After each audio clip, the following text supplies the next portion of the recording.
Hello everyone, welcome to English Academy. English Academy की इस video में आज हम सिनोनिम्स और एंटोनियम्स को कवर करेंगे। सिनोनिम्स और ये जो एंटोनियम्स हैं किसी भी कम्पिटिटिव एग्ज़ाम के लिए बहुत ही ज़्यादा क्रूशल हैं, बहुत ज़्यादा महत्वपूर्ण है। चाहे वो एसएससी का एग्ज़ाम हो, एनडीए का हो, स्टेट लेवल का हो, सीईटी हो, एसटेट हो, सीटेट हो, सभी के लिए वो सिनोनिम्स है जो सबसे ज़्यादा बार पूछे गए हैं। तो बगैर कोई देरी किए हम शुरू करते हैं। पहला हमारा जो सिनोनिम्स है, जो वर्ड है, वो है एवर्जन।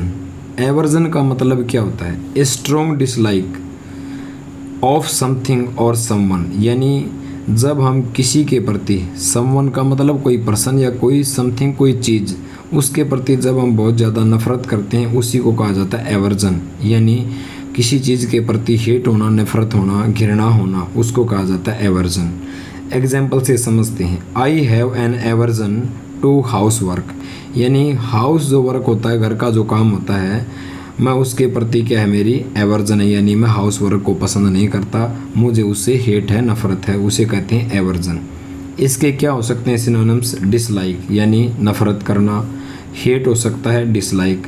इनडिफरेंट, इनडिफरेंट क्या होता है? Not at all interested, not at all interested in someone और समथिंग, जो किसी भी चीज़ में, किसी वस्तु में या किसी पर्सन में बिल्कुल भी इंटरेस्टेड नहीं है, उसे कहा जाता है इंडिफरेंट होना। वैसे इंडिफरेंट का मतलब उदासीन भी होता है। एपैथी, पैथी का मतलब होता है, जैसे पैथी है, पैथी का रूट वर्ड होता है फीलिंग, FEELING, फीलिंग, ठीक है। और एपैथी क्या होगा? जब आपकी किसी चीज़ के प्रति फीलिंग ही ना हो, यानी आपके उस चीज़ के प्रति बिल्कुल भी भावना ना हो, उसे बोलेंगे एपैथी। यानी आप उस चीज़ को बिल्कुल इग्नोर कर देते हो, यानी आप डिसलाइक करते हो उसको, उसे बोलेंगे एपैथी। एंटोनियम्स देखते हैं। ये तो हो गया डिसलाइक। तो अफेक्शन हो जाएगा। अफेक्शन का मतलब किसी चीज़ से स्नेह करना, लगाव करना। फॉन्ड, फॉन्ड का मतलब होता है फॉन्डनेस, यानी किसी चीज़, कोई चीज़ आपको जो प्यारी है ना, उसको कहते हैं फॉन्डनेस। नाइसनेस या फिर लाइकिंग, लाइक पसंद करना, लाइकिंग जो चीज़ आपको पसंद है, जो चीज़ आपको अच्छी लगती है, जिसके प्रति आपका लगाव है या अफेक्शन है, ये इसके सारे के सारे हो जाएंगे एंटोनियम्स। सेकंड वर्ड देखते हैं अथेंटिक। अथेंटिक का मतलब होता है बेस ऑन द फैक्ट, कोई भी चीज़ जो तथ्य के ऊपर आधारित है, उसे बोलेंगे अथेंटिक। जैसे या फिर डन और मेड इन द ट्रेडिशनल और ओरिजिनल वे, या कोई भी चीज़ अपने उसी परंपरागत और उसी ओरिजिनल वे में बनाई गई है, उसको बोलते हैं अथेंटिक।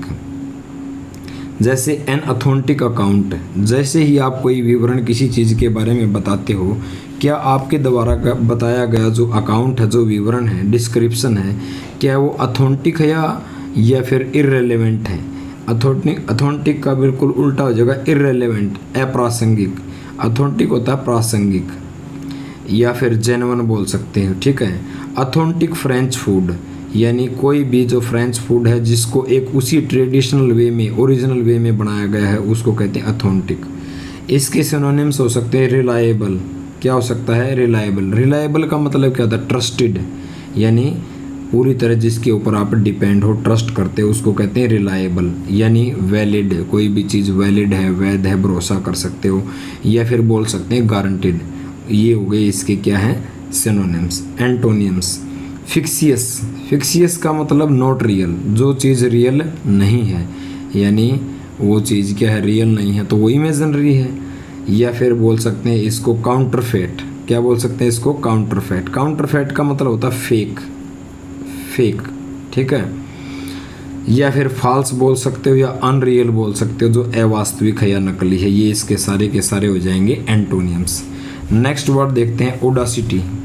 ओडासिटी का मतलब होता है the quality of having enough courage, ठीक है। यानी जब आपके अंदर ऐसी क्वालिटी, ऐसा गुण है, जब आपके अंदर बहुत ज़्यादा आप करेज, हौसला है, साहस है, निडर है, टू टेक रिस्क, कि आप कोई भी रिस्क ले सकते हो।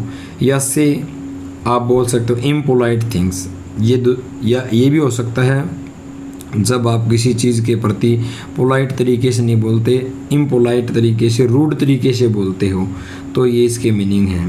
निडर बोल सकते हैं, साहसी बोल सकते हैं। या इम्पोलाइट थिंग का मतलब जब आप गुस्ताखी से या धृष्टता से बोलते हो। एग्जाम्पल से समझेंगे। I can not believe, he had the audacity to ask me for more money. मैं तो यकीन नहीं कर सकता, ही हैड द ऑडेसिटी कि उसके अंदर इतनी गुस्ताखी की, इतनी धृष्टता की, इतनी निडरता की, to ask me for more money कि उसने मुझसे डिमांड की, उसने मुझसे मोर मनी के बारे में, और ज़्यादा पैसों के बारे में पूछा। तो इसके सिनोनिम्स हो सकते हैं बोल्डनेस, निडर, एरोगेंस भी हो सकता है इसका, घमंडी टाइप का होना, ठीक है। इंसोलेंस होना, इंसोलेंस का मतलब होता है रूड होना, नॉट शोइंग एनी रेस्पेक्ट। जब किसी चीज़ के प्रति आप रेस्पेक्ट को शो नहीं करते, रूड हो, तो उसको बोलेंगे इंसोलेंस होना है। या होटीनेस होना, एक तरह से होटी होता है घमंडी टाइप का होना। एंटोनियम्स हो जाएंगे माइल्डनेस, आप बहुत ज़्यादा पोलाइट हैं, विनम्र हैं। ह्यूमिलिटी है आपके अंदर, या आप सबमिसिव, सबमिसिव का मतलब होता है विनम्र। ये इसके हो जाएंगे एंटोनियम्स। और जो चौथा वर्ड है वो है एस्ट्यूट। एस्ट्यूट का मतलब होता है जो बहुत ज़्यादा चालाक होता है, चतुर होता है, या इंटेलिजेंट होता है, उसको एस्ट्यूट कहा जाता है। एबल टू अंडरस्टैंड सिचुएशन, यानी एस्ट्यूट का मतलब होता है वो व्यक्ति जो सिचुएशन को अंडरस्टैंड करने में सक्षम होता है, या बिहेवियर को very well and very quickly, बहुत ही जल्दी, क्विक वे में, specially so that you can get an advantage of your self, ताकि आप उसका एडवांटेज ले सकें। उसको बोलते हैं क्लेवर, इंटेलिजेंट, वाइज या फिर ब्रिलियंट, इसके सिनोनिम्स हैं। और इसका एंटोनियम्स हो जाएगा डल, जो नीरस है, अनइंटेलिजेंट है, या फिर शैलो है। जैसे एग्जांपल है एन एस्ट्यूट पॉलिटिशियन। कई पॉलिटिशियन बहुत ज़्यादा चतुर होते हैं, चालाक होते हैं, लोगों को ऐसे ही जो बहका देते हैं और लोग उनकी बातों में आ जाते हैं। तो आज की वीडियो के अंदर हमने 4 सिनोनिम्स और एंटोनियम्स की चीज़ों को काफ़ी रिलेट करके हमने पढ़ा। उम्मीद करता हूँ कि कंटेंट आपको पसंद आया होगा। प्लीज़ चैनल को सब्सक्राइब जरूर करना और दोस्तों के साथ शेयर करना। मिलते हैं नेक्स्ट वीडियो में। Thank you, have a nice day.